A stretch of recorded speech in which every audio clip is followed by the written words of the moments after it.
देखिए, जरदारी साहब की सियासत जो है वो पंजाब में तो वैसे ही उनको नफ़रत की नज़र से देखा जाता है। पूरे पाकिस्तान में उनको नफ़रत की नज़र से देखा जा सकता है। इसीलिए मैंने कहा कि अगर जरदारी सियासत करनी है तो मुल्क में इलेक्शन नहीं, ऑक्शन करा लें। ये मुल्क जरदारी सियासत का हामिल नहीं हो सकता। इस मुल्क को सियासी इक़्तिदार चाहिए। अगर आपने जरदारी साहब की सियासत करनी है तो फिर तो बड़ा आसान है, फिर मुल्क में इलेक्शन तो कराना ही नहीं चाहिए, फिर तो मुल्क में ऑक्शन होनी चाहिए। जो ज़्यादा बड़ा बिडर है वो आए, अपनी सीट ख़रीदे और चला जाए। ये जो चौधरी शुजात साहब कहते हैं हमें इमरान खान का कैंडिडेट नहीं चाहिए, तो फिर तारक चीमा और सालक इस्तीफ़ा दे दें, क्योंकि इन दोनों ने इलेक्शन पीटीआई के कैंडिडेट के तौर के ऊपर लड़ा है। सालक साहब और तारक चीमा साहब, आप काउंसलर भी इलेक्ट नहीं हो सकते थे अगर तहरीके इंसाफ से आपका इत्तेहाद ना होता। और अगर आज भी आप में इतनी जुर्रत है ना, आप कहते हैं मैंने इमरान खान का कैंडिडेट नहीं बनना, तो आप ज़रा इस्तीफ़ा दें और जाके ज़रा इलेक्शन लड़ के दिखाएं। अगर आपको आपके हलकों में जूते ना पड़े तो आप फिर आके हमसे गिला करिएगा। इस वक्त हेयर ड्रेसर की ज़रूरत है। वैसे तो डिप्टी स्पीकर साहब को अगर उन्होंने जेब अपने बालों से भी ख़त निकाल लेते तो वो निकाल सकते थे, कोई ऐसी बात नहीं है जो उनके हालात हैं। ये डिप्टी स्पीकर जो है ये बिका हुआ आदमी है। इसके होते हुए फ्री एंड फेयर इलेक्शन नहीं होना। पाकिस्तान एक भरपूर एहतजाज के लिए तैयार है। हमजा शहबाज जो है वो इचकन पहन के सुबह दोबारा जो है वो 7 बजे हलफ लेने चला गया है। पाकिस्तान एक भरपूर एहतजाज के लिए तैयार है। कुछ देर के बाद ये समाअत जो है यहाँ पे शुरू होने वाली है सुप्रीम कोर्ट लाहौर रजिस्ट्री में। लेकिन ये बड़ी बदकिस्मती की बात है, एक गैर ज़रूरी एडवेंचर हमारी इस्टेब्लिशमेंट का, उसके नतीजे में पाकिस्तान एक बहुत बड़े सियासी बहरान का शिकार है। हम ये देख रहे हैं कि हमारी मईशत जो है उसको नाकाबिल तलाफ़ी नुकसान पहुंच चुका है। हमारा जो एक मुल्क जो तरक्की कर रहा था, जो 6% के ऊपर ग्रो कर रहा था, मुल्क जिसमें 55 लाख नौकरियां पैदा हुई थी 3 सालों में, वो मुल्क जिसकी लार्ज स्केल मैन्युफैक्चरिंग ऊपर जा रही थी, वो मुल्क जिसके तमाम फंडामेंटल्स कोरोना के बावजूद जिसकी तारीफ़ की जा रही थी, बदकिस्मती से 3 महीनों के अंदर वो दिवालियापन के बिल्कुल करीब आ चुका है। और ये दिवालियापन सिर्फ मईशत का नहीं है, ये दिवालियापन सियासत का भी है। कल जो कुछ पंजाब असम्बली में हुआ, और अब ये जो रोज़ सुप्रीम कोर्ट के सामने कभी इधर कभी इस्लामाबाद, कभी लाहौर, इस्लामाबाद हाई कोर्ट, कभी लाहौर हाई कोर्ट, इसके सामने आप देखते हैं सियासतदान खड़े होते हैं, हमारी सिविल सोसाइटी खड़ी होती है, वकला खड़े होते हैं। ये इससे हमारी जो सियासी बहरान है उसका आप अंदाज़ा कर सकते हैं। ये मुल्क जरदारी सियासत का हामिल नहीं हो सकता। इस मुल्क को सियासी इक़्तिदार चाहिए। अगर आपने जरदारी साहब की सियासत करनी है तो फिर तो बड़ा आसान है, फिर मुल्क में इलेक्शन तो कराना ही नहीं चाहिए, फिर तो मुल्क में ऑक्शन होनी चाहिए। जो ज़्यादा बड़ा बिडर है वो आए, अपनी सीट ख़रीदे और चला जाए।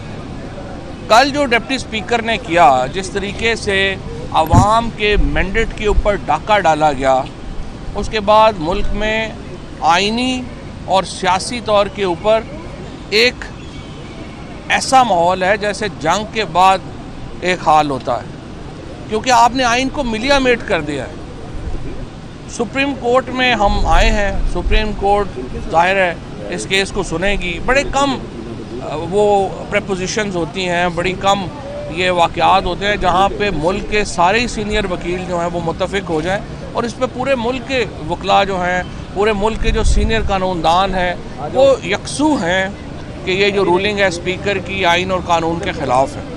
आइन और कानून के ख़िलाफ़ तो है ही, ये हमारी सियासी इक़्तिदार और जमहूरियत के ख़िलाफ़ है। और इससे हमारी जो, जिस तरह इमरान खान ने रात को कहा कि अखलाकियात जो हमारी सियासत में है उसका ही जनाजा निकाल दिया है कल डिप्टी स्पीकर ने, जिस तरीके से उन्होंने 10 लोगों को जो वोट है वो एक्सक्लूड किया काउंट से। ये जो चौधरी शुजात साहब कहते हैं हमें इमरान खान का कैंडिडेट नहीं चाहिए, तो फिर तारक चीमा और सालक इस्तीफ़ा दे दें, क्योंकि इन दोनों ने इलेक्शन पीटीआई के कैंडिडेट के तौर के ऊपर लड़ा है। सालक साहब और तारक चीमा साहब, आप काउंसलर भी इलेक्ट नहीं हो सकते थे अगर तहरीके इंसाफ से आपका इत्तेहाद ना होता। और अगर आज भी आप में इतनी जुर्रत है ना, आप कहते हैं मैंने इमरान खान का कैंडिडेट नहीं बनना, तो आप ज़रा इस्तीफ़ा दें और जाके ज़रा इलेक्शन लड़ के दिखाएं। अगर आपको आपके हलकों में जूते ना पड़े तो आप फिर आके हमसे गिला करिएगा।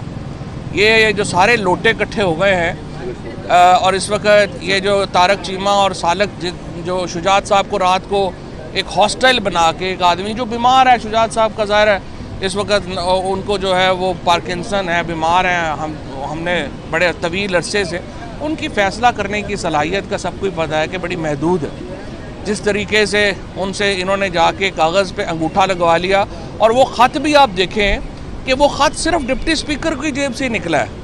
ये जो एक अपना वहाँ पे वो बैठा हुआ था, जिसको सबसे ज़्यादा तो इस वक्त हेयर ड्रेसर की ज़रूरत है, वैसे तो डिप्टी स्पीकर साहब को अगर उन्होंने जेब के अपने बालों से भी ख़त निकाल लेते तो वो निकाल सकते थे, कोई ऐसी बात नहीं है जो उनके हालात हैं। उन्होंने वो ख़त उठा के पढ़ना शुरू किया है, और ये जो खुद लोटा है जो डिप्टी स्पीकर, और इसको भी हम नोटिस दे रहे हैं आर्टिकल 63A का, और मैं समझता हूँ आज सुप्रीम कोर्ट को इसको कंटेम्प्ट में तलब करना चाहिए। जो हमने उस वक्त भी कहा था सुप्रीम कोर्ट से, अदालतों से हम यही कह रहे थे कि जी ये डिप्टी स्पीकर जो है ये बिका हुआ आदमी है, इसके होते हुए फ्री एंड फेयर इलेक्शन नहीं होना। आप खुदा के लिए कोई गैर जानबदार बंदा लगाएं या मॉनिटरिंग जज लगाएं। और हमजा शहबाज को आपने किस आइन के तहत चीफ मिनिस्टर बनाया, वो आपने बना दिया, और उस पर भी हमने कहा कि इनके होते हुए फ्री फेयर इलेक्शन नहीं होने। लेकिन इन्होंने कमिटमेंट दी सुप्रीम कोर्ट को कि नहीं हम करेंगे, और सुप्रीम कोर्ट ने उनकी कमिटमेंट के ऊपर इस निज़ाम को जो है वो कायम रखा। लेकिन हमारे खदशात दुरुस्त साबित हुए, हमें पता चल गया कि ये जो मामलात हैं, जो इन्होंने जो इनसे तवक्को थी उसके ऐन मुताबिक इन लोगों ने जो है वो अपनी हरकत की है। कल रात को आपने देखा है, सिर्फ एक चंद घंटों की कॉल के ऊपर पूरा पाकिस्तान बाहर है। और ये मैं समझता हूँ बहुत दिनों तक इमरान खान को ये हमें या PTI को या इमरान खान को ये जो कंट्रोल है ये हासिल नहीं रहेगा लोगों के ऊपर कि हम लोगों को वापस घर भेज सकें। पाकिस्तान एक भरपूर एहतजाज के लिए तैयार है।